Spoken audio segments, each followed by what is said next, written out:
Hello Spud. I was about to just go in without saying my customary hello Spud. Hello Spud, how are you? Hello Tommie, how are you? Yeah, I'm getting new glasses, Spud. You getting new ones? Here we go. Yeah, I'm back to a person who doesn't wear glasses all the time now. I'm just a person who wears glasses for reading. What about there's no point in getting contacts then, is there? No, because I'll have to take them out then to... Yeah. See, what happened was, I'm not going to go on too much about it, but what I ended up doing was someone gave me, actually my mother-in-law bought me, you know those reading glasses that you get that are £2 from the chemist? Oh yeah. So I put them on, I went, hold on, that's all right. And I went, that's interesting, but it wasn't quite that either. So I ended up getting my own glasses and putting the other ones over it. And I went, now we're talking. That's what I'm looking for. No way. Yeah. So got back to the optician. Maybe your optician is just the worst optician in all of Ireland. Maybe so. I don't know. He's really nice though, and he's very friendly and very helpful. And they're all, when you ring up, and you go, oh hello, this is Nicole. Goes, oh Nicole, how are you? And she goes, I'm not having, good time. Oh no. Like, oh, I feel loved. I feel cherished. But so I have to leave in my glasses again, get them all done. So I mean, in 2 weeks I'll have something else to complain about. But so it's me. Yeah. Come on, Tommie. Yeah. Oh, but it's like I haven't read a book in 2 months, and it's getting to really annoy me at this point. Like and it's tough. And it's like because I can read. Without glasses, if I open a book, I can tell you what all the words are, and I can read a sentence out to you, but it's not comfortable, and it's not. I understand you. Yeah. And when I put on my glasses, it's the same. Yeah. It's not, so it's, telly looks slightly better. God, you must have about 15 books bought in the fucking meantime, do you? I've a new one coming tomorrow, which is I bought in celebration of possibly being able to read it. Is you see that link I put up about don't dismiss magic? I hear magic from the Buddhist tradition. No, I didn't see that yet. So it's Buddhist magic. It's so I goes, oh, this sounds awesome.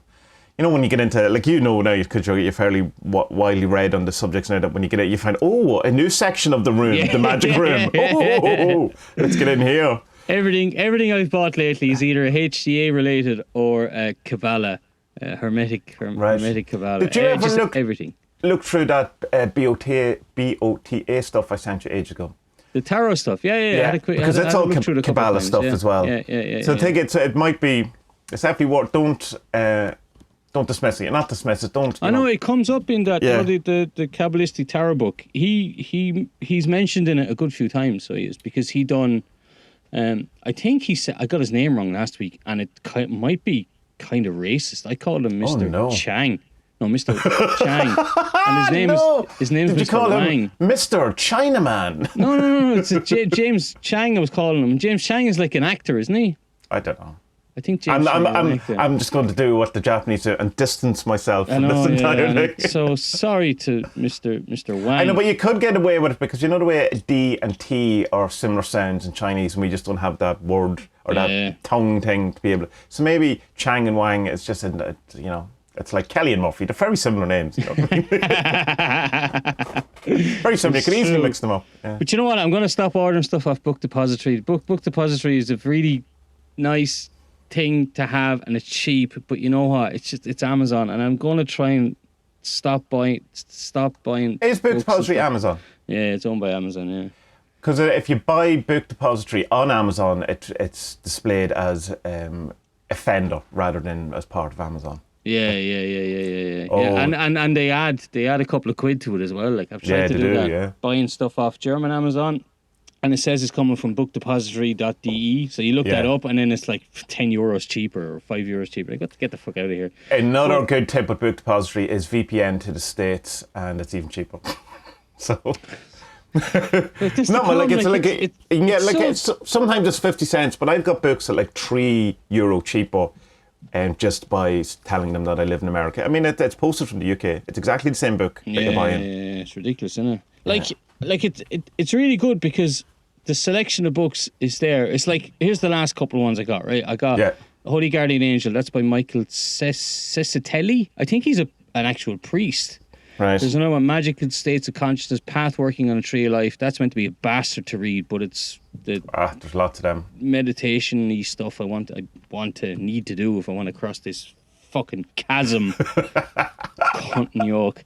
And then there's another one which is fairly recent called Ego is the Enemy. That's Ryan Holiday. That's a fairly popular paperback thing. But like the Holy Guardian Angel one was €26, but like another place it was 30 odd. And I'm just like, oh god damn it. And now I've just decided, you know what, fuck it. I'm gonna try and not buy from these lads anymore, because you're just who's the alternatives? But who just you look around for bookshops and try. I do, because there is a couple of ones that I've bought. Is it Mr. Midian books, and he's very good for second hand. Like, he does the main books, and then I think his wife looks after second hand books or something like that. They're really good, but they're more expensive. Like, you're going to pay more for the same book, but at the same time, Scarlet Imprint, you're aware of them, they do an awful lot of books. Yeah. So to buy from them a Siddha book, which none of their books are, but Siddha book is £24. But then to get it to Ireland, it's about another £20 in postage. That's nonsense. Yeah. It is nonsense, and that's why I won't buy from them. Because but the same exact book dear, you know? from one of the I can't remember any of the other names. Treadwell's is. You know, it's £24 plus £3 postage. So, I mean, like, you know, but I understand, you know, independent publishers, blah, blah, blah, blah, blah, blah. But at the same time, it's just the thing about postage. It's like, when I'm making the sigils and all that for people, like, I try and put the postage down for just as little as possible, but making sure I have a registered post if something goes missing, you know? And you see other stuff and buying books, and you're just like, how is this postage costing so much? I know how much postage costs. If it's less than a kilogram, it's X. If it's more than a kilo, and like, no book is more than a kilo. Well, no, but I suppose stuff coming from the States can be quite, like, the American postal service is so expensive. Like, you know, like it's like to send a book is like £25 to send from America. Like, that's not them. You know, and I can send a book from Ireland like for less than €5 to anywhere in the world. Oh, yeah. I have my things worked out now that it's about €10 to send it anywhere in the world, registered post, as long as it's not the really heavy wood. If it's the heavy wood, then it's more. But it's grand. Do you know what I mean? Yeah. I can get them all. Once it's under a kilo, I can get it sent for that price. If it's over, and they're usually coming in about 800 grams or that, you know. Grand. So that's good. You see, that's the thing about Amazon. Say, it's like, because I have Prime, because, you know, why not? It's the amount I buy, it works out cheaper, and you get free TV and all that stuff. But it's like, the postage is such a huge factor in it. And when it's free, and the same with Book Depository, it's free. It makes a hell of a difference. That you would even, like, there was one. That's how they get you, though, isn't it? Like, you want to support your local man, local book people, booksellers, bookshops, and that. And then these. Oh, no, you hate giving money to Amazon. I hate it. You know? Yeah. I really do. But it's the thing that gets me, and I mean, there's obviously a logical reason for it.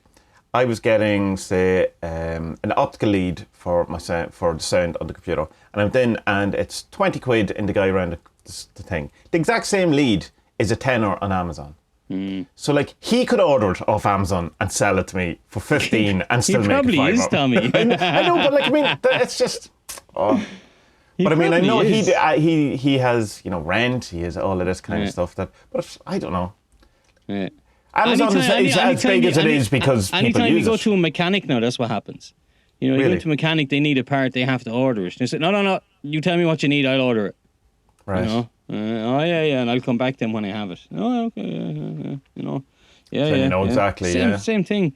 But, it's just, I was just reading stuff about Bezos a while ago and just, like, how incredibly rich he is. And it's just like, stop giving this man money. It's not that even that he doesn't need it. It's just that it's pointless to give this man money, because the money you are giving him is just a not even a drop in an ocean type of thing scenario. So I don't know, just if you can. And there's another weird one as well. I don't know about you, but like, I used to buy tons and tons of secondhand books, and it seems that like stuff like AB books has gone like fairly expensive. Yeah. Like it's unused. When did that happen? Yeah, I don't know. Last few years, and I used to be, this is great. Even the secondhand section of Amazon, and you know, evil Amazon, all that is very expensive now as well. Mm. But if you go into, I've noticed, if you go into secondhand, you know, like Chapters in Dublin, and the whole second floor is a secondhand. Yeah. It's only about £1, £1.50 cheaper than the full price, down, like equivalent downstairs. Like, I don't know. The best ones, I remember St. Vincent de Paul bookshops that you just have the back of you go out, trudge through all the second-hand clothes. And get these. There's one in Dundalk that was like a huge big back section, all properly categorised now, and it was great. And you'd still get some occult books and all that. It wasn't all just your Mills and Boons and your equivalent. Or you'd always get, it was really funny, if any of the Harry Christians were about in town, the next week you'd always get a load of Harry Christian books. I go, I'll take them, thank you. Oh, good, nice one. Did you see my little magnet thing I did for Discord? That's cool. You want me to tell you about that, what it is? Yeah, I do, absolutely. It's like no one has a clue what they are. So basically, you get your thing of water, all right? You get your jug of water. And we have one of the ones that has a filter in, so you fill it up overnight and then you drink out of it during the day. It's supposed to, it drops down quickly through. Is that the Brita thing, is it? Yeah, most people have them now. So I made this oval cut out of wood and put a couple of sigils on it for Tina.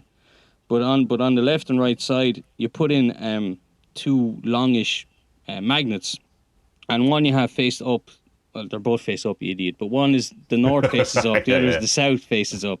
And so you put your water over it and you can keep it for like, whatever, 10 minutes, an hour, 4 hours, whatever it is. But apparently there's research done, particularly in India, how if you magnetize water, it gives it a kind of, you can't say a charge, but it's meant to be very good for you. It's akin to, I've also found that if you drink from a copper jug or vase or whatever, it's meant to be very good for you as well. Well, that would make sense in that you're getting the elements of copper and that kind of stuff. Yeah, but also with the copper, it's supposed to neutralise bad stuff in it. But you have to, you can't just pour it in and then drink it. You have to leave it for at least 4 hours. Is this actual science or woo science? I'm up for both. The magnet stuff, I've found stuff on, academia.edu. Yes. Yeah, so I've found a couple of papers on that from Indian researchers looking into this, because they have a massive problem with filthy water, people drinking bad water and getting sick over there. So they've done research in it, and what they do is they've put magnets on water pipes around towns and around like irrigation places for animals and stuff like that. Right. And they said that the results are that the water is much better for the animals and for people after it's this. So this comes, these things are around for ages. You can get them on Etsy and all, but people usually sell them as a plastic thing with magnets in it. But like obviously, if you have a piece of timber, it's more natural. And then I'll put cool sigils on it that are made from the readings that I do with the people, and it just means something, and it's nice. And like I'm making one for Aga now at the minute as well, and that's why I was a little late, because I was messing around with my chainsaw, and it's awesome, man. I love chainsaws. And Joe, my friend Joe, he's an artist in America. He said something on Instagram. I put up a photo of the day I got the chainsaw. It wasn't put together. And what did he say? He's like, be very, very careful with that, my friend. A very funny man with a very dangerous tool. And I was like, I want that on my gravestone. You should have that as your tagline on your website. So that's the thing I made for Tina. If anyone else wants, get in touch with me if you want. There's a photo of it for people. It's in the Discord. And I'm sure Tina put it up on her social medias, but let's not give out Tina's social medias on the podcast. They're cool, but it's on your Instagram, is it? Which? Is it on your Instagram? And I'll put it up later, so I will. I need to write something about it as well. But I didn't know anything about this until Tina told me about it, and then just from looking into it a bit more, it's definitely woo, but there's definitely some proper hardcore science to it as well. So I think, and what harm is it? You just put your water on it for a while and then drink it, and it's good. It's better for you than it was an hour or two ago. It reminds me though, the reason why I asked is at woo rather than proper science is that there was a big kind of fad a while ago where people were like getting these torches, and they were very expensive torches, and you were meant to shine it in your water, and it was activating your water, the spiritual essences or something in the water. And even Stuart Wilde, my hero, he got in a bit on that game in the later days. He got into some dodgy fucking areas, man. But he was like selling these torches and stuff like that. And but I mean, like some people swore by them, but there's a thing now that's kind of big in woo, and it's that water has memory, and there's some documentaries and stuff on on YouTube. Maybe we'll watch one eventually. Oh, well, we did talk a bit about this that when we were talking when we were looking at that terrible superhuman documentary. So it's this thing that water has a memory and it's conscious or sentient. But if you look into it a bit more deeply, it's that when you freeze and unfreeze water, it does so in clusters. Okay, but the clusters are so, like, it's smaller than that. It's nanoseconds and smaller than nanoseconds, whatever that word is. I have no idea. So Nano. So like for us to call it memory, we can't really do that. But like, that's not to say that on that level maybe it is memory, but for us to say that it has a conscious sentient memory and it can be, like, some people say that like water's like a supercomputer, and it's like, nah, come on, don't go that far. Do you know, there's something in it, all right, that we don't quite understand yet, but it's not a memory in the way that we would think of. Like, even say, like, it can be proven that like plants and stuff have a memory. Like, it's much a lower form than that, you know. So I suppose it's what Rupert Sheldrake, that whole thing where he's talking about habit, that the universe runs on habits rather than, you know, it's or that kind of if something happens once, it's more likely to happen again. Yeah. So this cluster thing in the water, it's a behavior, not memory. Yeah. You know. So. But again, it's all semantics, because, like, you know, you have things like, say, behavior, or you have memory, or, you know, what the innate kind of stuff. What's the thing that my brain and its inability to remember words. Instinct? No, instinct, thank you, yeah. You know, like, and you're going like, well, what is that as well? And we kind of, it's another kind of word that we kind of throw away in the same way as placebo. Oh, that's only placebo. Let's ignore all the magic that is placebo. That's only instinct. Let's ignore all the magic that is instinct. People and animals arrive here knowing things. Yeah, but it's instinct. Don't worry about it. Just put it over there. It's fine. But doesn't instinct come from it's like like, I don't know, the way I had it explained to me was it's genetic memory, because something has been done for so many generations that your genes have developed the memory of it. Yeah, probably. Like, yeah, but there's also then, like, where does that end, and where does that, you know, can you know, this whole idea of inherited actual memories, where you can have, like, the more than just the traits of your grandfather, but you could have, like, if, like, I started a book about this and I had to stop because I go, this is way too woo for me. But it was like saying that it was going on. I was all about I wanted to know about this whole thing of inherited, more than just in, you know, your genes, but, like, say, you know, really, he's very like his grandfather and he never met his grandfather. So, you know, but in personality, you know, but that can happen. Like, my wee man's very like Finesse's dad in the way, like, he even kind of walks like him and stuff like that. But you can understand that because he's, you know, he might have seen him. He might be, of course, he might have seen him. He's seen him once or twice, obviously, imitating him, that kind of thing. But, you know, that happens when they don't ever meet the grandfather. You know, so it's something in it. But then I was reading this book, but he was going on about this kind of thing very quickly. That, you know, his grandfather's had you know, his wife said something to him, and there was this kind of, there was a big trauma or something, blah, blah, blah. And now he had that trauma. And I was going, stop it, you idiot. You do not have trauma from your grandparents having an argument. That's not how it works. No. Carl Jung would say you do. Carl Jung would say but you like, do. But like, it wouldn't just be an argument. It would have to be like, he was in a car accident, and then that carries on through genes, this trauma. That's what Jung... Okay, does he? Because, like, maybe I dismissed that book a bit too quick then, but it just seemed, that kind of seemed like a ludicrous type of thing, that I could be afraid of flying because my grandfather had some sort of incident in an airplane. That could be a thing. That could be a thing. Okay, it's possible. then. Yeah, mad, isn't it? I take it all back then. Who was the book by? It wasn't Ted Andrews, was it? No, it was. I'll find it in Audible. It's one of those things, you know, when you return a book in Audible, I've only done it a couple of times, but it stays in your library, but you can't actually play it. It's just there going, remember me? You rejected me. Ha ha ha ha. It's like... It's like the girl you said no to at the school dance. I'm still here. You see her for fucking 20, the next day of your life for 20 years or something. No, I just mentioned Ted Andrews because he has a book on how to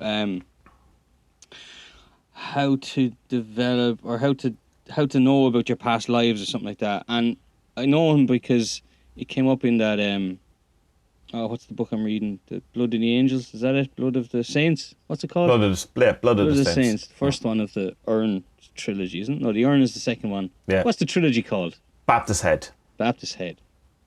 So he comes up in it because I think Alan Chapman mentions there's this Llewellyn Press are dog shit. They're horrible. Yeah, Llewellyn. Yeah.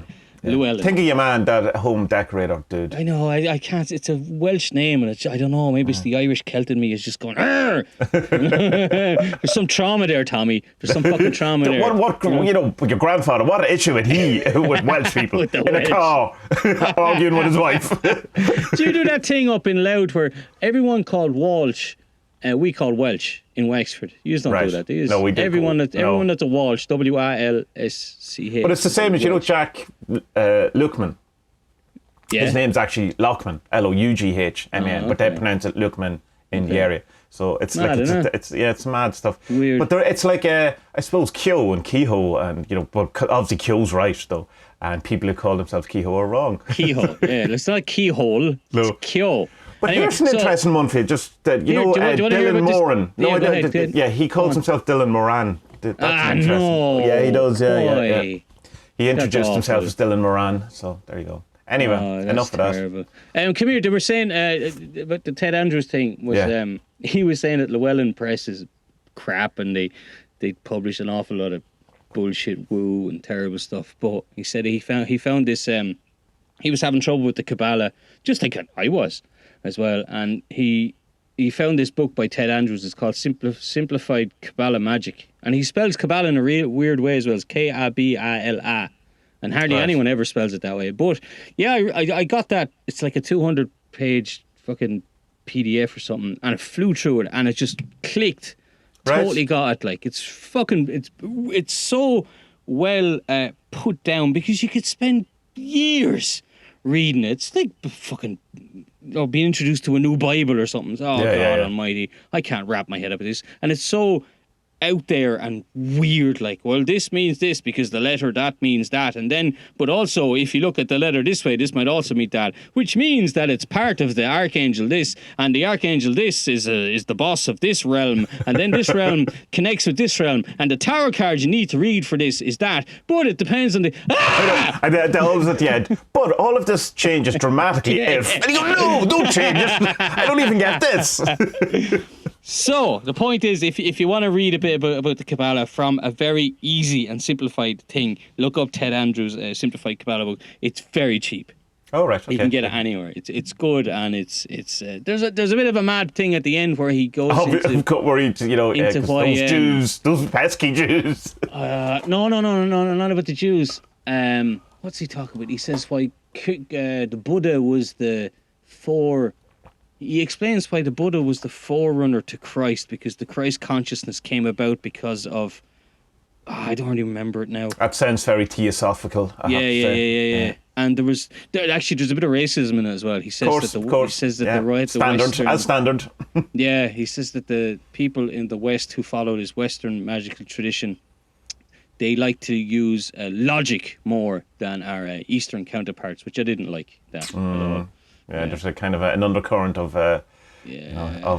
let's not put the dark-skinned people on the same level as us. There, isn't it? Kind of weird, but like they're so far ahead of us when it comes to like magic and woo and absolutely, us and our fucking logic, idiots. Fuck logic. Well, that's what I was saying before we started this. I was listening to a bit of Albert Camus, or Camus, if you want to be like that. But he was saying that logic only has has limitations. But we in the West have yet to discover that that's true. We kind of think become kind of have this global or this group think that logic is we're turning into Vulcans. Only we're realizing it doesn't work. Yeah, it doesn't work. I don't know. The more and more I get into this, the more I keep finding the non-duality comes up the whole time. It's the most recurring theme. I wonder. But I mean, like that's another. Let me see. I'm speaking solely through theory, not a personal understanding, but I would suspect that that's another kind of shadow as well. That's another blind. That's not blind in the sense of that it's a deliberate, but it's another, just an analogy, it's a metaphor, another way of just looking at something that we can't really explain. I doubt it's exactly, because, you know, non-dual, that's a very human way of looking at something too, as well as dual is, you know. Yeah. Maybe. I don't know. I don't know. Like, it's cool to think that, like, we're all one thing and all that the other. But then, like, you know, when, like, you're walking your dog and then the guy in front of you, dog, like, shits on the ground and he doesn't pick it up. And you're just like, I'm not the same as you. You know, I'm not. Well, what's your man? The Martian. What was that thing you watched? No, that's not even a good example. It's like... No, it's a great example, because that's exactly it. It's like you're going... It's like, you do not feel part of me in this hippie, happy thing I'm trying to create. Yeah. Like, it's like you going, well, I would never do that. And you know, why would someone do that? Why would someone blatantly be horrible and stuff like that? Yeah, it's hard to know. Why would someone, you know, all the things that happen to us in our lives, and you kind of look at it from your perspective, go, well, I would never do that. But there's kind of, even when you're thinking a bit dark, and we'll go back to that, because it's you know, how do we say this without spoilers? Right, there's a timeline in it, and people meet themselves at different points in the timeline, and they're horrified when they meet different sections of themselves. And there's a point now where your man goes, I remember being there looking at me, thinking there was no way I would ever be that person that's standing in front of me, but yet here I am saying it. And you kind of go, right, well, there's something very clever in that you're standing there looking at your man shitting, going, there's no way I could ever be. But from his perspective, there it is, you know. I'd never be the pussy who picks up dog shit. Maybe. Look, I mean, I don't always pick it up. If it's in a forest, well, what's the fucking point? Like, you know, it's just on the street. It's the law. I don't know. But, well, yeah, I suppose. But I don't know. I definitely have been able to identify more with other people, though, since my whole journey, my adventures in woo-woo. Trademark Tommie Kelly. No, definitely. I'm nicer to people. I'm usually nice to people anyway, but I'm more forgiving, I suppose, or something, you know. There's a good one, Stuart Wilde always talked about doing an exercise, walking down the street, and just everyone you kind of meet or whatever is trying to project love into them, or just kind of greet them with love, or just kind of rather than, well, not scorn or indifference or whatever it is, but just kind of have an appreciation, just kind of for a second. And he has a visualization of, you just feel like, in a sense, that you're kind of not touching the heart, because that would be an intrusion, but like, you know, appreciate it in the heart. And I mean, it's kind of, you're not going to do it all the time, but sometimes I've done it and it's going, right, that's really changed my mood, obviously, but changed my appreciation of just walking down the street and people and stuff like that. It's a good thought experiment to do, because I was watching something from, is his name what's his name? Sadhguru? He's popular. Sadhguru. Is he Sadhguru? Sadh Guru. Yeah, and he has a thing Sadhguru, about, you know, if just try something, just say that every day you're going to create joy, peace, and love. And if you just say them to yourselves as you're doing something, you can change your mood very quickly. It's like with the kids and they're fighting over some Lego pieces ranting. Instead of just going in and say, aye, break it apart. Just, you know, okay, peace, joy, and love. Okay, right, come on, lads. Let's try and build this together, or da. So it's a cool thing, I think, maybe to try for. Maybe I'll come back and do a podcast about that, to try and do it like a thought experiment on these types of mantras or something like that. Do it for a week and see if anything changes or longer or whatever. You know? Have you spent any time with Buddhism or Buddhism as I don't know enough about it, and then I've enough with the Kabbalah thing. I think Kabbalah had spoken to me enough now that I'm going down that route. But the thing about Buddhism is that knowing whatever little tiny bit I do about it, and then there's the whole Tibetan Buddhism, which is like the Tibetan Buddhism is like the Catholics of the Buddhist world. Like, that's essentially the way to look at it. It's just, I think it's just because it's kind of similar to what you're talking about. It's that kind of thing. It's not the event itself that's the issue. It's a reaction to the event. That's kind of, and if you cannot have that reaction to the event, then you'll be happy. I mean, that's obvious. If you're sitting in squalor and you can go, I'm sitting in squalor, or you can go, right, I'm sitting in squalor. And it's hard to do, but you know that if you said, well, if I could make myself feel good about the bad stuff that's happened to me, I will feel good. And I mean, there's kind of there's part of me that's going, well, that's a bit shit, isn't it? Because obviously, but like the challenge is in dealing with the thing. But I mean, it's true. If you can make yourself feel better about the shit things that are happening, then you're going to feel better. Yeah. But like, is that yeah. But it is true, and we can definitely say that it's our reactions that are the problem, not necessarily the events. Yeah, of course. In 95% of our world, the 5% probably, it is outside forces, and there's very little you can do about it. But that's the planet. That's where we live. Yeah, I'd agree with you. Here, I was going to ask you for some advice, but I think maybe we'll leave it till next week because we're half an hour in now, aren't we? Oh no, we've used to go half an hour, but now we're about 40 minutes before we actually talk about what we're meant to talk about. I don't know. Right, I'm having a bit of an existential crisis with the whole. Oh right, yeah. Let's 10 minutes for existential. No. Crisis. With the podcast and the YouTube thing, I don't know what to do with it, man. Like I'm putting up stuff and just the stuff that people are listening to or watching is like the biggest thing I have is the documentary reviews, which are great because I have under 1,000 subscribers. It means I can use clips from documentaries and I don't get fucked over. Right. But even if I had over the 1,000, I think I would do it anyway and just say, you know what, this is what's the word that they have? Because something is news, you can use it. Free, not free. Fair usage. Fair usage. Yeah. So because it's a review, then you can use stuff. I think I would do it anyway because I have no interest in making money off of YouTube. Rick Beato says if you use less than 11 seconds, you get away with it. So. Right, yeah, but you can't really do that with documentaries. Well, no, you could do it with documentaries because what I was doing was like... just in the middle of a conversation, just going, and then he said, and then it followed. Well, that's exactly what NPR podcasts sound like. They're fucking awful, so they are. But, what do you call it? Yeah, I think I'll just stop and just start again and just do a Spud Murphy Spud Murphy YouTube channel, and it'll just be everything because I think I've changed too many times, man.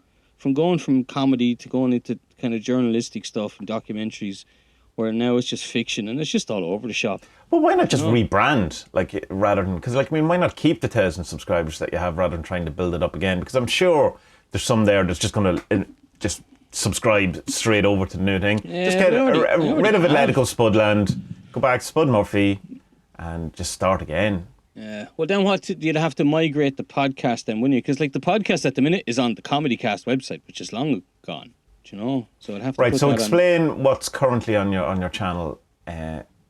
Maybe we should talk about this after. The people really care about this. All right, sound. Yeah. So let's talk a bit about the technical side of having a podcast. People care about that. Nobody cares about that. Joseph Campbell, Spud.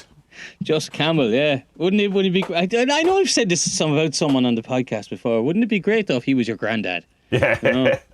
You just want loads of granddads. I want loads of granddads. Yeah. I have good memories of granddads. Grandads were nice, and none of them touched me. So that's always a good thing in Catholic Ireland.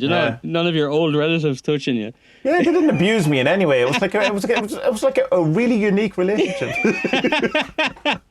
Only a bit of emotional trauma, but everyone does that. His granddad was in this car crash, right? He was arguing with us, and he got it to me, and I got it to me.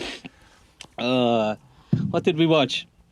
Well, I watched firstly last week we were meant to talk about that one, Finding Joe, that documentary, which is a couple of years old, and then I watched the documentary you sent me, which was from 1987, which was more of about Joseph Campbell rather than about a kind of a new age guy approach to his thoughts. And then I started getting into his mythos, and I've watched the first, I think, 3 or 4 episodes of the first season of that. Uh-huh. I know what I realised is I know very little about Joseph Campbell. I kind of thought I had an understanding of him, but he's a far more interesting character than I was going to say led to believe, because no one's going, Joseph Campbell's not an interesting character. From my just not looking into it.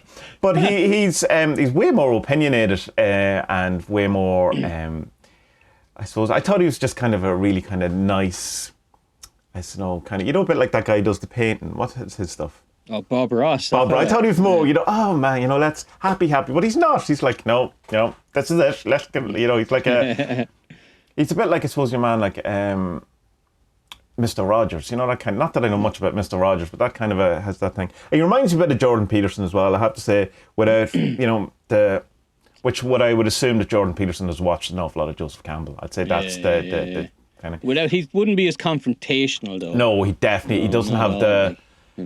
He has a more. He's not as intense. That kind of Jordan Peterson kind of stare into the abyss when he's talking. Doesn't have that at all. You've probably not read the Gulag Archipelago. He hasn't been horrified by the Russian kind of landscape. I'm sure he has read it. I'm sure he has read it. Come here. I did the second one though. I think it was just called Joseph Campbell. So that was a PBS one. So that was put out on telly, and it's from like 1987, and it's hard to get. So if anyone wants it, get in touch. It took you what 7 or 8 Google pages to find it. Jeez, it took forever, hours and hours and hours looking for that. So it's on Prime America though, right? Yeah, Prime America. It's on. Yeah, it's the only one it's on. You can't get it anywhere else. And but it's really good. We were watching it. I was just it ended. I was like, oh no. Yeah, it's only 45 minutes or something, isn't it? It's an hour. But like it ends. He just gives this nice speech. He's just won an award, and George Lucas gives the pre-speech. What's that called? A pre-speech? Is there a thing? A warm-up or whatever.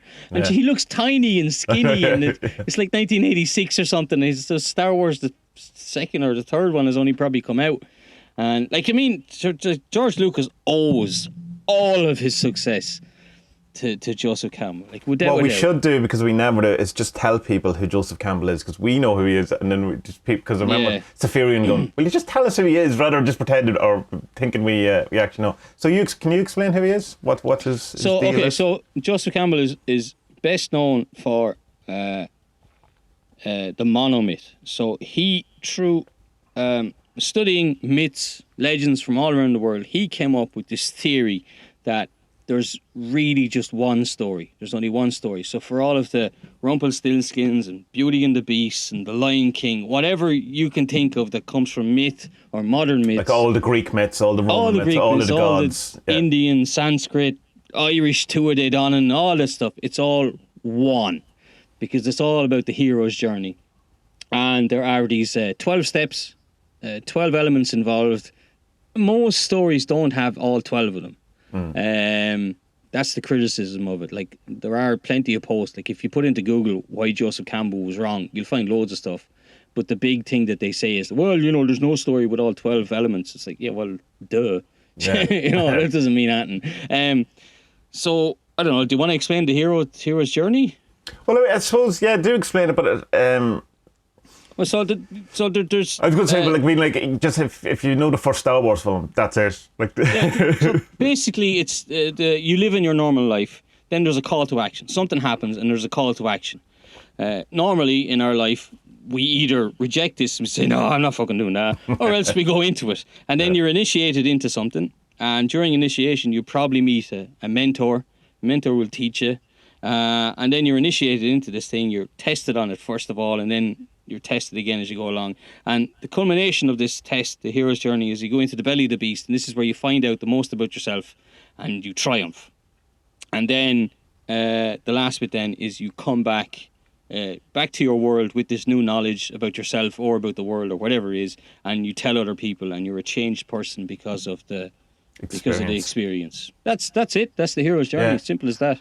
But there's other elements to the bits that say, like, don't come in all things. Like, there's things where there's supernatural help that seems to come in at some point. There's a loss of a limb, seems to be very much a recurring thing, which even goes back to, like, from a Wu thing, Odin, and he had to give up his eye in order to gain the knowledge of the runes, all that kind of stuff. Or Luke Skywalker had to lose his hand.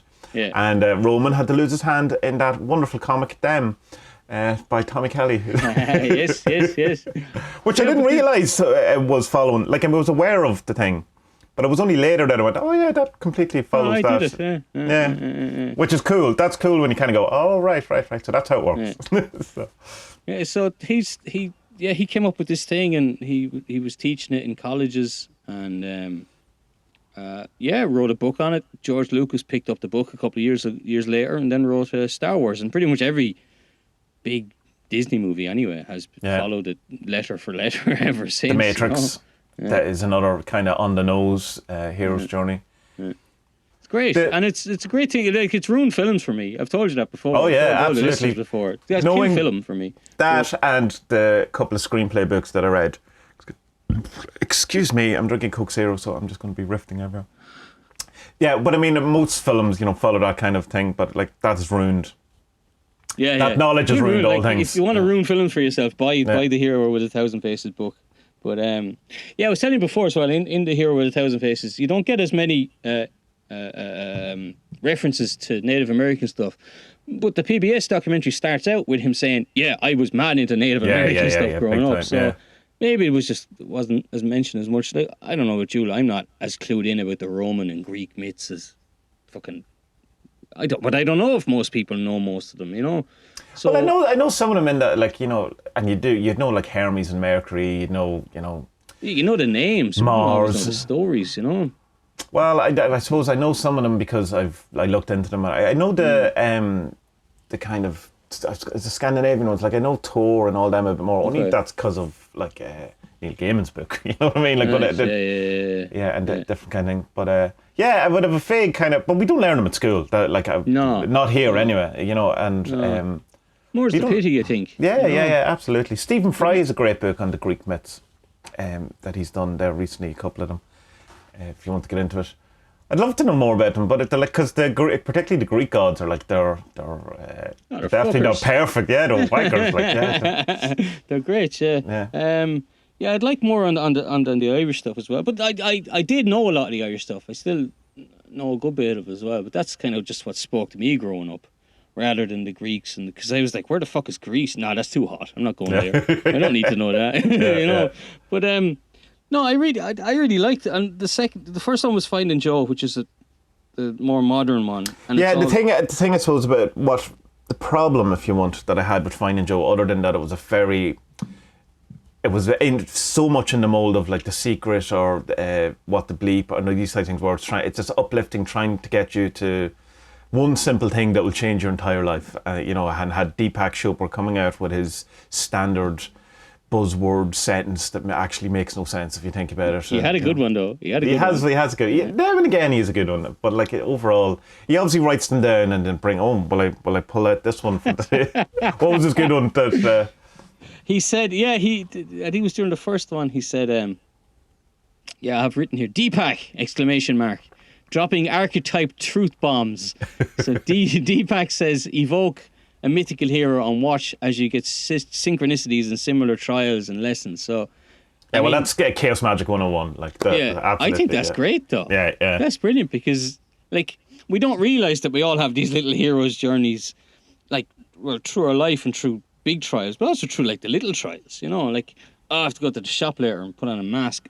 Okay, let's make this into a hero's journey. You go down there, you'll meet... Putting on a mask! I mean...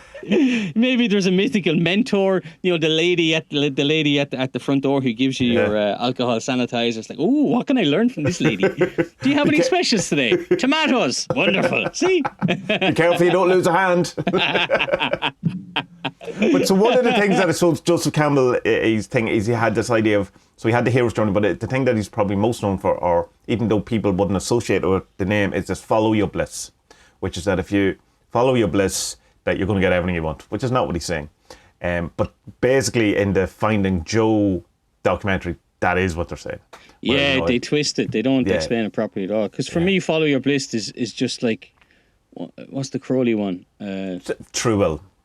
No, not True Will. I suppose True Will. Do as they will. But people don't understand that properly as well. No, it's not a call to... It's not hedonism. Indulgence. No, it's not hedonism or indulgence or the land of do as you please, to quote Alamo. But it's do the thing that you want to do that excites you with no guarantees. Yeah. Your man that we were talking about earlier, Sadhguru. I don't like saying his name like that. That's what it is. Sadhguru. He's Guru. He says it as well. It's like he talks about this thing of like, be a volunteer. So like, don't expect to get paid for just do the thing you love because you want to do it. Do it, yeah. It's like, Jesus, why aren't we told this thing in school? know what I mean? Say, because we are told that. There's the Leak Slip are building more data centers, so I think IT would be a good thing for you. I hate computers. No, but if you go off and study there, you can get 27 million shekels there per quantum quarter, and you'll be rich, and you'll be able to afford a box room in Sligo, and you'll only have a 7-hour commute each way. It's the life of capitalism. It's going to be wonderful. Okay, well, can I go outside and just, hit things with hammers and make art? No, you can't. But I like that. No. Oh, okay. Yeah. And then you go hang yourself, because what's the point? Yeah, but that's it. God, I got awful dark there, sorry. But I mean, it is true. I mean, well, like the school system is designed to create factory workers. I've said that a million times, but that's what it's designed to make. Is like, that's the whole thing, is to give you a general level of knowledge to sit in a factory and make money for other people. Be told what to do. Yeah. It's true. But you were saying that in later life, he regretted saying follow your bliss. I don't know if regrets were, and this is totally secondhand. As I said, this is from a conversation that Russell Brand had with Jordan Peterson about Joseph Campbell, where he said that he changed it, that he wished he had said follow your blisters, as in do the work. So he obviously had some, if that story is to be believed, he obviously felt that people took what he said about follow your bliss and made documentaries like Finding Joe about just do whatever you want and everything will be fine, and that whole sentence of that, once you start doing the thing you want, the universe opens doors to you, which is kind of opposed to the hero's journal, because once you start, things get really bad for a while, you get in, you go to you have to go to the underworld. So like following your bliss should be, things are about to get, go to get heavy. Get tough. Things are going to get tough. Yeah. And that's the point. Whereas with the Finding Joe thing was, you find your bliss, you make whatever, in your case, like do the wood stuff, do your carpentry or whatever, that kind of stuff. And then everything will be brilliant. There'll be people coming to you from all over the world, coming to look at you and go, oh, look at Spud, he's awesome. And everyone will be happy, and there'll be people on top of mountains drinking Coke, all holding hands. And this is funny, but that is really essentially what they're selling in that documentary. Yeah, and in lots of documentaries like that. Whereas what actually he was saying is that, follow your bliss, or as he may have corrected himself, saying follow your blisters, as in do the work, do the thing, walk the path. And that's what you have to, in the sense of, it's the same as true will, in that it's not do whatever you want, it's do the thing you're here to do. Yeah. And which is very different, but it's different but similar in that it can be the same thing, Sometimes it isn't. Sometimes you have a calling that's not necessarily, I suppose it's definitely not going to be the easiest thing to do. It never is. Look, it's like why certain jobs are called a vocation, because it's a calling. The priesthood is a vocation. Being a nurse is a vocation. I would even argue. We still should pay nurses a bit more, though, whether it's vocational or not. No, but I would and even priests say a lot less. Maybe tax them. I don't know. I'd even say that, it's stuff like trades and carpentry and being plasters and plumbers and all that, I'd even say that's a vocation, because it's, I've been a plasterer for a while. It's a horrible, dirty, crappy job that's well paid, I will say. But, you need to like it. Otherwise you're not going to do it. That's why I didn't do it, because I didn't like it. Same with being a plumber. My God, I tried to be a plumber for half a day and I went, no. Too much piss and shit involved in that, lads. But it's a calling, and you're not going to do it if you don't like it. There's no 60-year-old plumber who's still saying to himself, I'm doing it for the money. Bullshit. You like doing what you do. That's why you're at it. Or you've got used to doing it and you don't know anything else. That's the other thing, though. I don't know, Tommie. I think people would have. I think for stuff like that, for those type of trade jobs, I think you would just have changed. Right. Probably. I'm just kind of thinking if the opportunity was there, not everyone thinks of it. But there's more factors to that, because, if you, I suppose you have family pressure, societal pressure, all that kind of stuff. If you have wife and kids, maybe you're not in a situation to change and all. But having said that, I do know a number of people who started off as, say, electricians or carpenters or whatever, who very quickly went, nope. And, did something else. Yeah, but I would say, my father-in-law, he's a mechanic. He was, in the fire brigade and all this, but his main kind of thing, I suppose, is mechanic. And he's done that the entire time. And he's retired, and he's still doing it. So what does that tell you? Being a mechanic is fun, man, because you get to hammer stuff and cut stuff with power tools. It's great. I did a little bit of what do you call it? I had an angle grinder today, and I was cutting metal, and I was like, "This is deadly. This is brilliant." There's sparks everywhere, and I'm like, "Ooh, I might start a fire. Ooh, we gotta be careful." It was deadly. I was cutting the thing, and then I picked it up, and it was too hot, and I got burned. And I was like, "Ah, idiot! Ah, hero's journey. That's the lesson." The thing I got from finding Joe, though, isn't quite the same as you. I had a different interpretation of it. You focused on the bliss thing. Yeah. But I was the same. Like, I recognised the bliss thing. I was like, nah, they're not. They're selling this kind of the wrong way. They're telling a half-truth. But the kind of message I got from it was that, you know, the thing about the hero's journey is that the most important aspect of the hero's journey for people, like once they've got through something, is to share that knowledge and to help other people. That was my big takeaway from it, because like we all go through these just normal everyday kind of trials or lifetime trials or whatever, but we all go through them and we just kind of keep them to ourselves and we don't share it and give it as advice or mentorship to other people, whereas like we should, because like, look, I've been through this, so like, if you want some advice, I can help you. Or like, okay, nobody wants unwanted advice. That's horrible. Yeah. And we know that as being like parents of young children, when other people come along and say, "Oh, I remember when my kid was teething." Not a problem. Absolutely no sleepless nights. Just, I went to bed one night, the next morning, he was like a fucking smiley ad for toothpaste. They were just all there. Yeah, fuck you. You know? So that's terrible. But like, you know, just if you see someone's in a bit of trouble and you've been through something, there's nothing wrong with just say, "Look, here, do you want some help? I can give you a little bit of advice. I've been through something similar." Yeah, well, it's like, I suppose, in that whole thing of coming back, it's like the Lord of the Rings thing. It's like it's there and back again. Is the, you know, it's the return journey as well. And what's that kind of joke? It's not joke because it's not funny, but the guy who falls down the hole and he can't get out of the hole, and people passing. Sounds pretty funny to me. And people passing over, and you go, "Oh, help me," and goes, "Oh, I don't know how to help you," blah blah blah. And then eventually some guy comes along and jumps down in the hole, and he goes, "Why'd you do that? Now you're in the hole with me." And he goes, "Well, I've been in this hole before, and I know the way out." So yeah, it's that's the kind of the principle behind the thing. Yeah. But it's I suppose it is like I do remember it obviously being in the documentary and stuff like that. But I just I got too caught up with that kind of stuff because I got suckered into that. See, that's my problem with that. That's my kind of and I've talked about that before around, you know, doing the comics and them and all that, and kind of feeling that if I turned up, then you know. Where's the doors, universe, that are meant to have been opened? Come on. Why aren't you at my back pushing everyone along? Where's the people holding hands? Come on. And I think it can just lead to, I think if you've came across that documentary, I think it could lead to some very much frustrations. You know what I mean? Like that you could feel, and entitlement. There's a huge thing of entitlement that comes with that you just have to turn up and then, you know.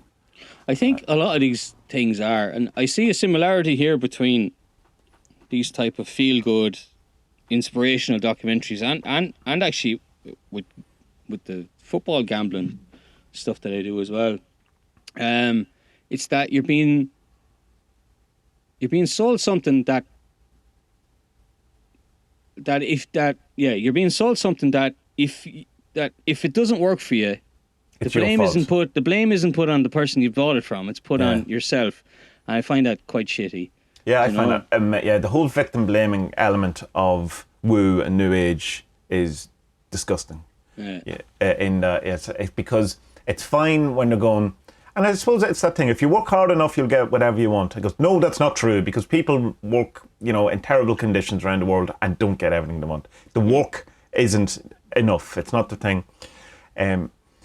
And so it's also then, but that leads then to all aspects of people's lives, down to if you get sick, it's your fault, which is terribly unfair. Because not only are you sick, but you're also, people are telling you that it's your fault. And you go, it's not my fault. You know, and I remember Ken Wilber talking about when his wife, Ken Wilber, you should get into him at some point as well. He was talking about, because his wife died of cancer, and he's saying that they just got so sick of people saying, you just have to let go. You just have to, you know, all this forgive, or you just, and she's going, that's not how any of this works. Stop it, please. Because it's I can't let go of the chemo line. I need the chemo. I need the chemo. I need the chemo. What the fuck is your problem? Oh, you're just not learning the lesson. Sometimes it's just life, you know. It's anyway. Yeah. So that's why when that's kind of, because I fell for all that. Absolutely fell for all that. So that when I see it, I go, don't like it. And I find it very, which is interesting because when I seen the Finding Joe documentary first when it came out, I really liked it. So that'll tell you about what hero's journey I've been on. I've been in the underworld and the abyss. So that's now I'm coming back and telling you good people of the internet, don't get suckered into I that loved one. it. Like the only thing I didn't like about it is that there's too many talking heads in it, and I don't like that. But that's a modern thing in that's how it's documentaries done. anyway. That's Just the style of documentaries. It like people now think it's better to have 20 people than 5 really great people, you know. But whatever. I'm the total opposite. Like the thing I'm working on that you're doing, the colour thing, that only has 5 or 6 interviews, and that's all it's going to have. You know, I'm not going to have any more because I don't want to. I'd rather speak to intelligent people for longer than have loads of people putting in their 2 cents, and you don't get a full picture then of them. But anyway, it's done really well. It's shot really well, and the little cut scenes and all with the kids showing stuff is really good. Which is another modern kind of how to make a documentary. Is you have to have a B-roll story happening of someone. Yeah, you're right actually. Yeah, and the music's deadly because it's all post-rock. It's all like Mogwai stuff. God is an astronaut, mono type stuff. And I love all that. So I liked it. I mean, I think people should look at it. But like what the two of us are saying about the bliss thing. Just be wary of what they're saying bliss is and what Joe Campbell actually said bliss was. It's definitely closer to will in the Thelemic sense than it is to the secret, the law of attraction. Yeah, and I think he explains it better in the PBS one that we watched. Well, that's the thing about Finding Joe. He's not in it once, is there? There's not one of him talking. There's no video of him. There's no one. It's like, I don't know. Either they didn't have the rights to do it, or they didn't. I don't know. It's like, don't let him talk because he'll ruin it. he'll be telling them things we don't want the people to tell. Is it put out by? I'll look it up here quickly. If it's put out by. There's a great thing in it while you're doing that. I think it's the Mythos TV show, and that's 80s as well, early 80s, I think. And he's talking about. Is that the one where he's being interviewed? It's the one with Susan Sarandon kind of in between the things, kind of going, well, is that true? Well, Joseph thinks it's true. She's kind of not having, because there's a whole kind of gender thing in it, which is kind of reminded me of Jordan Peterson as well, which he's very much into. There's 2 genders, that's it. Man and woman, this whole kind of thing. But there's the section where he's talking about the kind of difference between Western and Eastern philosophies or approaches to life. He said, if you look at the Eastern kind of stuff, there's like the Buddha has the raised hand, and the Hindu gods have the raised hand, whatever, and say, come in, be part of this. Let's learn, this kind of inclusionary belief of the world and belief of philosophy and approach to life. Whereas in the West, we have this kind of thing where we have Jehovah and even Jesus kind of same symbol, hand up, but he's going, no, it's exclusionary, it's pushing away. You have been pushed out of the garden. So he says we have a philosophy of exclusion, and it's kind of that's so true. And I mean, it's very obvious to see that that's how we like. It's like we're here as a punishment, or our real place is over there. Let's wake up from the simulation. Let's wake up from the matrix, because our real home is somewhere else. The kind of Christian thing of, oh, we're only here, and then we get to heaven, which is our real home. So it's like we've been excluded from the joyousness or the heavenly thing or whatever. Where the Eastern philosophy, for the most part, they have their same. Have some downfalls or different things, but it's like, come into the garden, come to the thing, see it's like Buddha under the tree, let's gain enlightenment, let's see it for what it really is, blah, blah, blah. But it's inclusionary, which I was going, that's lovely. And I wish we had a bit more of that in our kind of Western philosophy, because it leads to the modern society and what we have, and, kind of exclusionary. Like, I mean, that would be, if there was a kind of a gravestone for modern culture, we could say exclusionary. Yes, it sums up a lot of it. Exclusionary or individualistic, but where's the line between individualism and then the group? Because if it's just the group, then it's the little man, the minority, is always going to get shouted down then if it's just group, you know. So, but capitalism is very individualistic, and it's definitely the wee guy's not doing well at it either. It's just, I think we tend as human beings not to really want to help out the wee guy. You know, that's seems to be our trait. There was some mad coincidence in his life that he met the Krishnamurti on a boat. Yeah. That was mad, you know. But I mean, he's following his own, plan. The whole 12 thing. Yeah, Krishnamurti's a very interesting character. Again, not someone I know an awful lot about. I know only from Theosophy, and kind of up to the point where he said, I'm not the Messiah. I'm just a very naughty boy, and I'm destroying all of Theosophy and all that. That's kind of all I knew, because it's coming from when I was kind of looking at Theosophy. But he's a very interesting kind of a guy, and he definitely, Joseph Campbell met him at exactly the right time in his life too. Yeah, it's crazy. And then, like he says, so he met him on a boat to Europe. He got a scholarship in Europe. He was studying, and then went back to America and went, "Yeah, I'm not working." Yeah, I know. How awesome was that? But it's kind of weird. He spent all his money on books and bought like a cabin in the woods and went, "Yeah, I'm going to live in the cabin in the woods for 5 years. Good luck, fuck you." And then got a job. Saint Joseph. He's joining our cult as Saint Joseph. An absolute hero. For sure. Yeah, he has to be one of the saints up there with Bill Drummond and Rudolph. What's his name? Steiner, and the other one, Sheldrick as well. Right, Saint Sheldrick. better names of the saints. Yeah, they need better ones. And then he got this mad job at a college that was, I suppose, a bit like a Montessori, but for for people who have finished high school. They are adults, I suppose. And it was that they only teach in the direction that the class wants to go, rather than having a syllabus that they have to follow. Which is very Steiner. Very Steiner. Yeah. So he took that job, and then that got him into academia. And then his first book was the story about the book is mad, because he was like, he was going to write a book. Yes, he was going to write a book with a friend of his.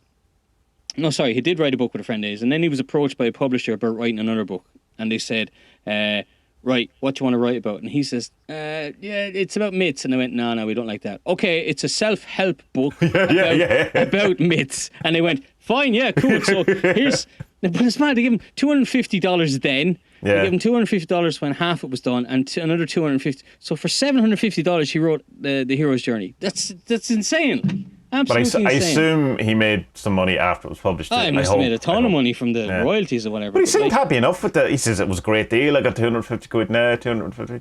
Or else that he was just, tongue-in-cheek saying, it was a terrible deal. I don't know. Yeah, maybe. I liked what his prediction for the future was. Did you hear that? No, I didn't. Maybe so didn't. He said that, he had these two things about that myths have to echo the cosmology of their time. So, the Hindu legends and Sanskrit stuff, that was of its time, and so people obviously can relate to it. Like the myths of the Tuatha Dé Danann are of the time, or a couple of hundred years after, so that people can identify with it because it's the archetypes that they know already. Yeah. So he made this argument that at the moment there's because of the globalized world, we're all together now, and we all know each other or can reach out and touch the opposite side of the world with a phone call or whatever. We need this one world mythology, because he said he thinks that it's going in the wrong way, because at the moment you see these groups are kind of pulling away or resisting this, and they're coming up with their own mythologies, and it's just pulling back from where we should be going. And he just kind of says it won't last. The world is becoming one community, and the sooner people accept it, the better. So I think that's cool, because if, I don't know, maybe you could argue maybe something like Lord of the Rings would be a one world mythology, because that's just massive everywhere and has been.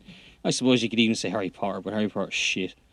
Yeah, but I mean, even those you could probably say that about James Bond too, though. You know what I mean? Like, it's just the popularity. But I think they're different types of myths. Like, they are. I suppose the myths that he's talking about is a fucking massive Homer or Plato type book that has all these different myths all involved with each other and has spin-off characters and all that kind of thing. And he kind of I think it's so his thing is basically, look, the world is coming together, but there's parts of it that are resisting it. Whereas we shouldn't really be resisting it. We should be embracing it and trying to make our own mythologies so that we have lessons we can follow or archetypes. I know people are going to go, oh, New World Order, blah blah blah. I go, like, it's just not New World Order. It's not new, but I mean that's how it is. But yeah, can you imagine if we had the same myths as the people from the Middle East? But because in a monomyth we do. We do. Like, I mean, but that's it. Like, I mean, the details are obviously very different, and the kind of conclusions we've drawn from them are different. But it is. We definitely need a better approach to it than I suppose we have in the West or haven't. I still love the Eastern stuff, but I mean, I guarantee if you were talking to people that they have probably the same issues they have. You know, well, I mean, there's the caste system for point like that, for start that we definitely don't want to be taken, over or whatever. But imagine we had the one, as a human race, as you say, like if we had a better version of the monomyth that we could all kind of get behind and realise that, let's get into hippie talk here. Realise we're all brothers and sisters, we're all here together, we're all, And I mean, I do understand the kind of Alan Moore, well, it's a Twilight Zone episode that he doesn't like people mentioning as well. That that the alien invasion. Has he ever had an original thought? I'm not sure. Like he's who he is. I love Alan Moore. Oh, so do I. But you know what it is. When you're in a band and there's a guy who can't write songs, but if you come in and go, I have this song and it's D, G and A, he just goes off and turns it into something brilliant.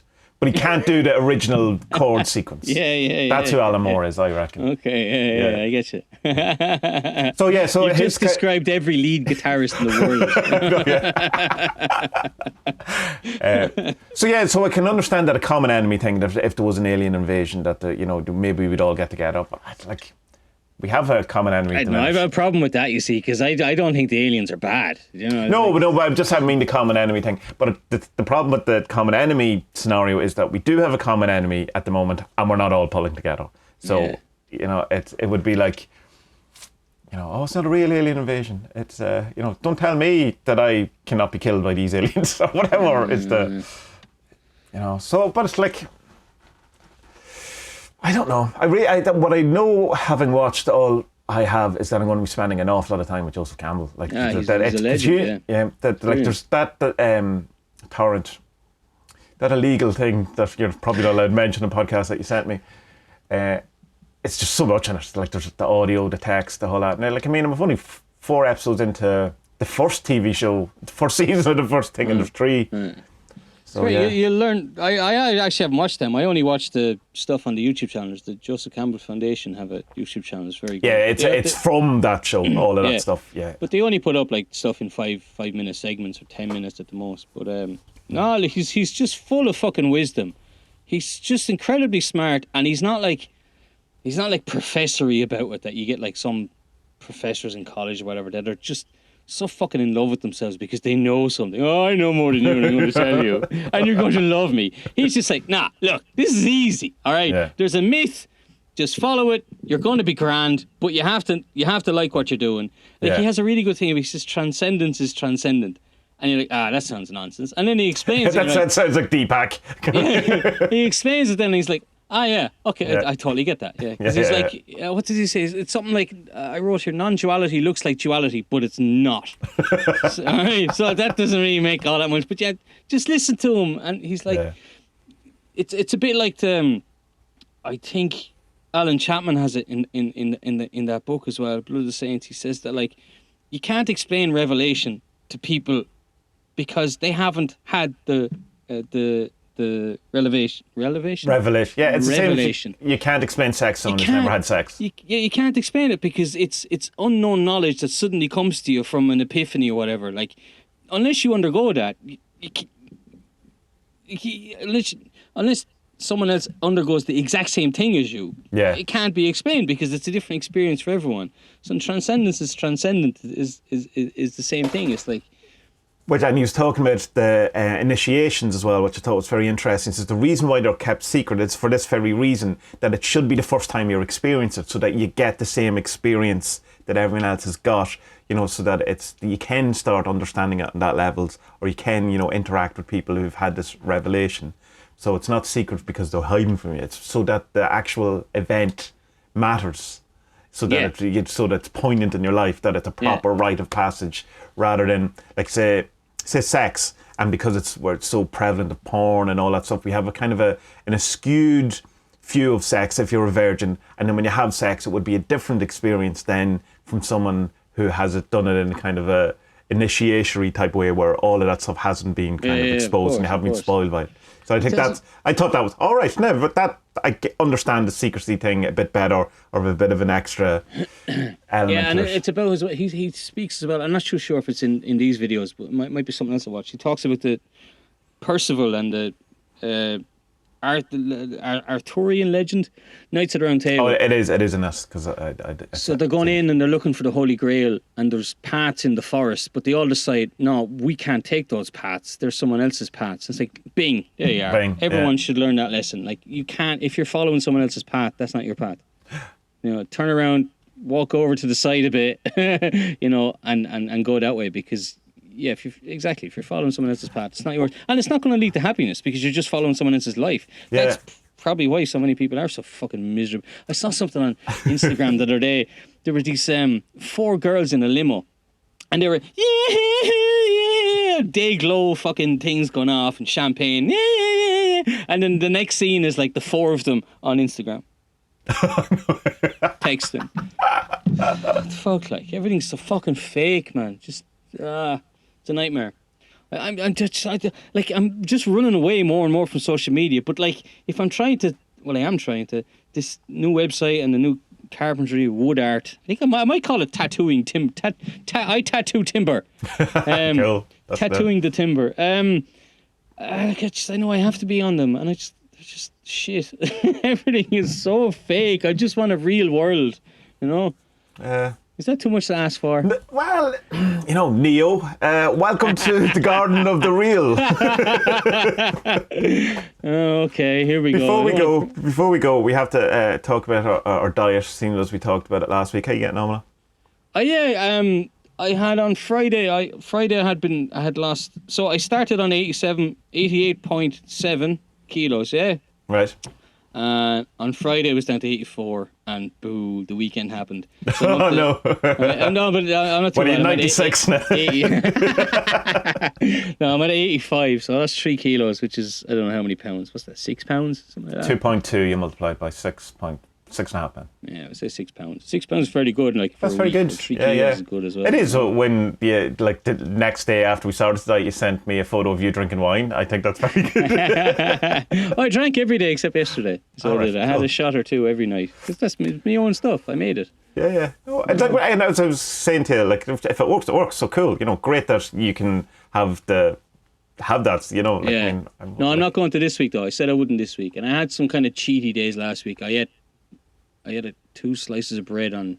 So I had 4 slices of bread the whole week with like different salads. I had a fucking Polish barbecue yesterday. Do you know how hard it is to have a barbecue without bread? Oh my God. And have you been eating still your semen cakes and all that stuff? Are these low carb? Moon pie? Is that what they call it? No, what did they call it? They don't call it moon pie, do they? What did they call it? Oh, I don't know. Life pie, life something. It's the semen and menstrual blood. Oh my God, it's just fucked up. That's enough. Pie. God, AIDS cakes. How are you getting on? Yeah. Your face looks slimmer. Well, I also shaved my moustache, so that might be something to do with it. It's kind of one of those things. I was shaving my moustache. Sure, I'll try it. It's been a while. It's been about 3 years since I shaved it. And then I went, I look like me dad. It's funny that. But the diet's been going well. I absolutely 100% followed, didn't break it at all. But I have to do that. I know from talking to you before that you don't have to do it. I have to kind of do that, or else it just doesn't work. Yeah, I think what's working for me the best is that you're doing it as well. Because I think that's not a rival, but it's just a fucking man in arms, brother in arms. Yeah, and there's also a bit of a, if you fuck up, then you have to kind of tell me. So there's that kind of a bit of a, not a punishment, but a public shaming. There's a reaction to it. Yeah, and that's why I wanted to talk about it on the podcast, because then you kind of have to do it. Because, well, you can still come out and go, ha ha ha ha, I'm terrible at diets. But I didn't weigh myself, so I don't know. But I kind of feel that I've, a bit better. And my trousers aren't any looser on me, but that's it's only a week.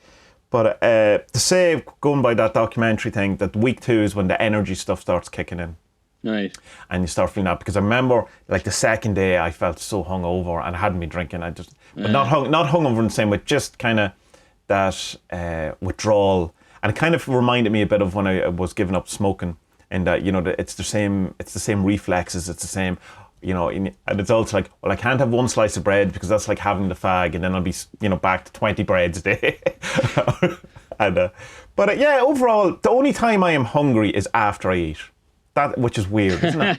It sucks, yeah. Yeah. And the 10 minutes I get to eat every day is great fun. And it's literally that. I think what I've noticed is that, and Aga's been saying it to me for years, is that like my portion sizes are massive. Yeah. Yeah, that's my problem. I know, too. And it's because, when you make food for 3 or 4 people or whatever, like, there's always some left over. Like, there's no point throwing it out.